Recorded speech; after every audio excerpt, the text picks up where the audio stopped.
Dalawang araw pa lamang ang nakalipas, kumuha tayo ng baby plant. Ngayon naman, ikukunin na natin itong medyo lumaki na. Alam niyo itong mustasa, binunot ko na, pati puno. Ay mayaman ito sa vitamin B complex. Kaya mas magandang kayo kumain lagi ng hilaw na mustasa. Meron mga tao na ayaw nila ng lasa nito, lalo pag niluto. Pero sa mga taong ayaw ng mustasa, masarap talaga ito sa hilaw. Hilaw natin kakainin sapagkat ito yung mayaman sa antioxidant. At saka alam nyo, green na green.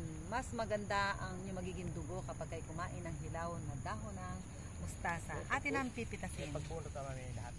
Puli mo lahat. Isang bunot na lamang, sabi ni Pastor. Atin ang bubunutin. Biro nyo isang ano lang niya ay ganito nakakumpol. Sariwan-sariwa ang aming mustasa at kainin natin ang hilaw. Itong kinuha natin isang kumpol ay isang kainan ko lamang ito, isang dumugal lang sa umagahan. Kaya dadagdagan ko pa ang kuha ng ating mustasa. Isang kumpol uli. At pwede daw natin kuhanin na ito na isang kumpol. Ang sarap pala talaga ng mayroong sarili. Isang puno lamang ay 2 kumpol na.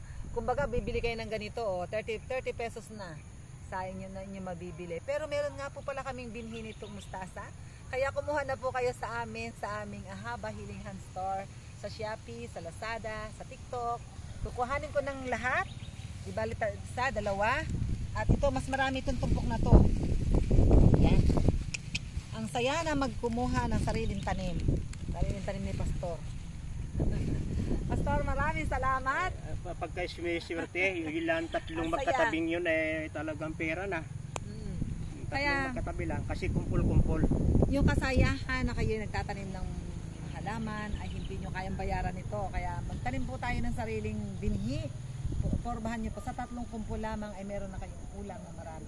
Maraming pong salamat sa patuloy na pagsubaybay sa mga ka-natural ni Pastor.